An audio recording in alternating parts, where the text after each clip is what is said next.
Pode colocar a tela cheia, vamos lá. Aí, ó. Postagem de ontem. Ele dizendo o seguinte: em Brasília, trabalhando intensamente pelo Brasil. Os desafios de 2026 são grandes, mas sigo lidando com eles com serenidade, diálogo, escuta e foco no que realmente importa para o povo. Há muito a ser feito. Vamos juntos, Deus no comando. Estou animado. Estou ouvindo a interpretação de vocês. O que é que você... O que é, Natan, que você acha que foi essa... Foi só uma mensagem proforme, só protocolar? Motivacional, né? Motivacional ou foi uma... Se essa postagem tivesse ocorrido em circunstâncias normais... De temperatura e pressão, seria uma postagem casual, né? Isso. De quem está retomando as atividades em Brasília. O ministro estava retornando após o recesso. Isso. Mas, coincidentemente... Recesso no litoral. Esse post foi feito ali horas após o anúncio do governador Rafael Fonteles, que apresentou Washington Mandeira como o nome que ele quer na chapa majoritária na condição de candidato a vice-governador. Foi interpretado como um recado, viu, o Douglas, essa postagem do ministro Wellington Dias, inclusive essa parte aqui que ele fala, viu, que está lidando com serenidade, diálogo e foco no que realmente importa para o povo, né? Aí o próprio ministro disse na segunda-feira, em entrevista aqui à nossa equipe, que é uma discussão ainda precipitada, que o partido precisa discutir internamente essa questão da formação das chapas, defendeu que haja um debate amplo nas convenções, na convenção partidária, mas o governador Rafael Fonteles, de certa forma, decidiu dar uma nova cartada, antecipou esse anúncio, que não é bem um anúncio, porque todo mundo já sabia, mas ele verbalizou pela primeira vez o nome de Washington Mandeira, e isso coloca a discussão em um outro patamar. Então foi interpretada aí por alguns aliados como uma resposta sutil do ministro do Desenvolvimento Social, Wellington Dias, sobre a questão. Claro que o ministro não vai falar de forma direta, né? Não há, até pelo estilo Wellington Dias de ser, mas nas entrelinhas ali há uma espécie de recado. Lembrando que um dos nomes ali defendido pela velha guarda é o filho do ministro Wellington Dias, o médico Vinícius Dias. E o João falou da motivacional. O ministro, pelo histórico, é capaz de dizer, não, é só uma... Eu acho... O senhor mandou algum recado nessa postagem? Não, é só motivacional. Se perguntassem a ele, eu acho que ele ia dizer assim, olha, continuo rezando em oração, pedindo a Deus que ilumine o povo do Piauí. É a resposta protocolar dele nesses momentos de tensão. Quem conhece o governador, o ex-governador e ministro Wellington Dias sabe que, de fato, ele é alguém que trabalha ali nos bastidores. Quando o assunto é polêmica, ele realmente não se envolve, coloca, entre aspas, tudo nas mãos de Deus, né? E aí eu até olhei aqui para a imagem, que está maior aqui no telão, porque eu estava lendo só lá no início e não tinha ouvido a palavra ainda Deus no texto, mas eu vi que está ali na última linha. De fato...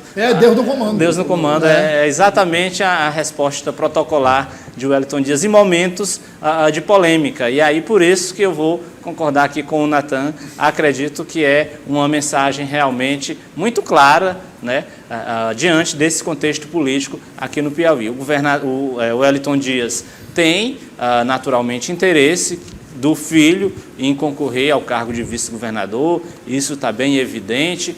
A gente sabe que mais dia ou menos dia Vinícius deve entrar na política, é filho de Wellington Dias, então é natural que mais dia ou menos dia concorra a um cargo público. E pela trajetória política de Wellington no Piauí, também é natural que o cargo almejado seja exatamente o de vice-governador. Por isso, vamos dizer, essa colisão no interesse do governador Rafael Fonteles e de Wellington Dias. Portanto, essa discussão, sem dúvida nenhuma, deve seguir, mas eu não acredito em uma polêmica no sentido clássico, no sentido público, entre as duas principais figuras do PT no Estado. Acho que toda vez que o ministro for instado a discutir, vai colocar isso nas mãos de Deus, porque é do modelo dele participar das polêmicas. Um ponto aí que é interessante. Eu vi muita gente falando assim, olha, mas...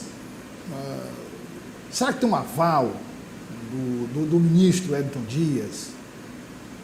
Eu digo, mas eu questionando, porque assim, eu vou conversar com alguém, eu dou de João sem braço, né?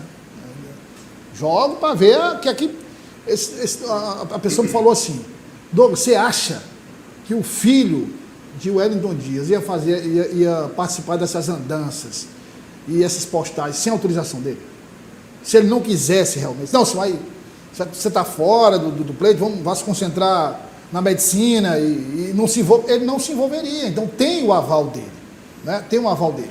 Tem aquela fala de bastidor da conselheira Regiane Dias que ele vai ser candidato. Ela não disse o cargo, mas que ele vai participar do processo eleitoral.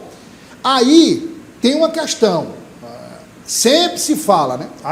Um outro disse assim, mas aí sabe o que pode acontecer? Nem Vinícius Dias, nem Washington Bandeira. Surge um terceiro nome. Um terceiro nome que seria um consenso entre as partes, né? Mas aí eu enxergo esse terceiro nome, caso ele prevaleça, como uma derrota do governador Rafael Fonteles. Que eu acredito que ele não vai. Também, não é do estilo dele ceder. Não deve ceder. A Joelma me fez essa pergunta e disse que é impossível. Então veja só. A análise é a seguinte: desde sempre, todo mundo, embora não tivesse o aval verbal ou por escrito do governador, todo mundo trabalhou com a ideia do Washington Bandeira, advogado Washington Bandeira, ser o candidato a vice. Depois iniciou essa polêmica.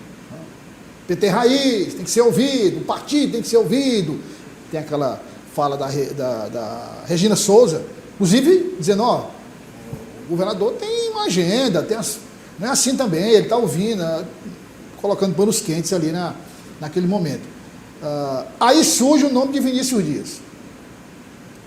Aí cria-se essa polêmica. E depois se chega a um acordo que tem que ser um terceiro nome, é uma derrota para o governador. É uma derrota para o governador. E o governador não vai admitir isso. E nessa discussão, o governador é muito forte, porque tem aprovação popular, né? O que faz um gestor ficar inseguro? É não ter aprovação popular. Não é o caso de Rafael Fonteles. Toda pesquisa que você mensurar, você vai identificar que a aprovação dele é muito alta. Tem a estrutura de poder nas mãos. É ele quem comanda, é ele quem controla. Então, o poder você pode exercer de várias formas. De uma forma dialogada, consensual, que é a melhor para deixar o clima, né, sem tensão, mas a gente sabe que se for o caso, né, quem quiser comprar briga, que compre. Né?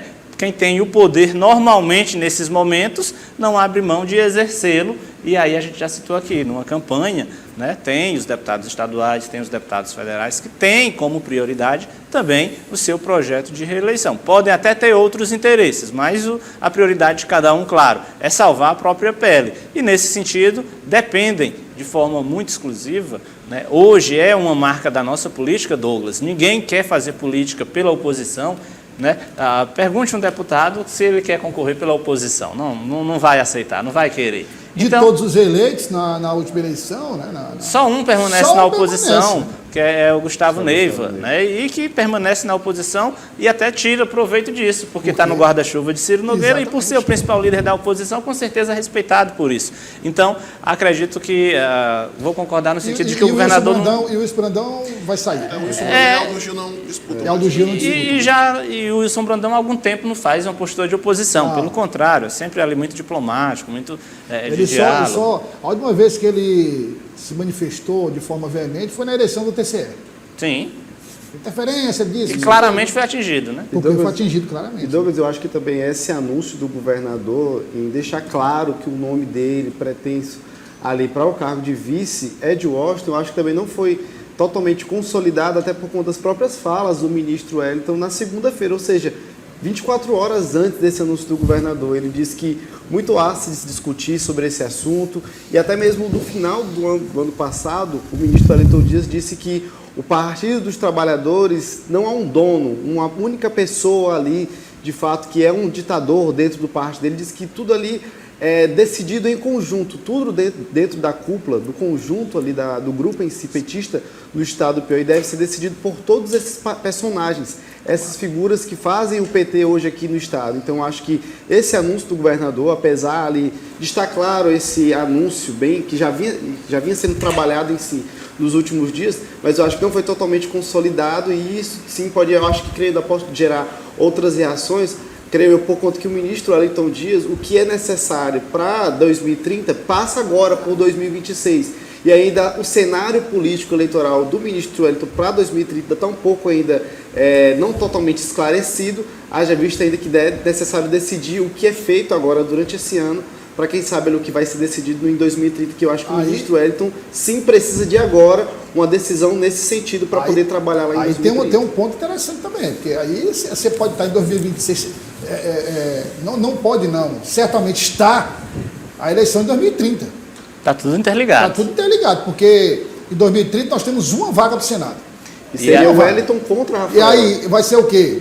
O Wellington e Rafael Fonteles? E aí é bom lembrar que uma figura de expressão como Wellington Dias provavelmente não vai querer ceder ou perder, né, ter duas derrotas seguidas. Uma em 2026 ao não ter indicado o vice e lá em 2030 ao não concorrer. Né? Então, entra no cálculo também. Entra agora. Tem um outro aspecto aí que é, se Vinícius Dias não é candidato a vice, provavelmente não será, provavelmente, Sim.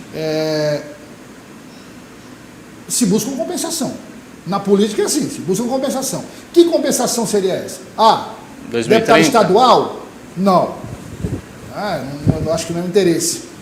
2030? Está longe demais. Douglas, né? tem Deputado federal, só um detalhe rápido, assim, deputado federal, não, vamos garantir uma vaga de deputado federal. Você vai mexer no arranjo da base todo, Já está fechado. Já está fechado. E aí, Douglas, de um jeito ou de outro um problema. Tem uma informação de bastidor sobre isso, né? Conversando com alguns deputados, uma das possibilidades levantadas aí para conceder essa compensação ao grupo do ministro Wellington Dias seria uma eventual candidatura de Vinícius Dias a deputado federal, substituindo o nome histórico do PT, que abriria mão do mandato. Né? O colocado ali nas conversas é o deputado federal Merlong Solano, que poderia abrir mão da candidatura. E vai abrir mão, mas aí como é que fica? Para Vinícius Dias. Aí geraria um outro problema, que seria qual a compensação que o Merlong Solano receberia para abrir mão do mandato de deputado federal, né, do direito a disputar a reeleição. Um outro aspecto aí que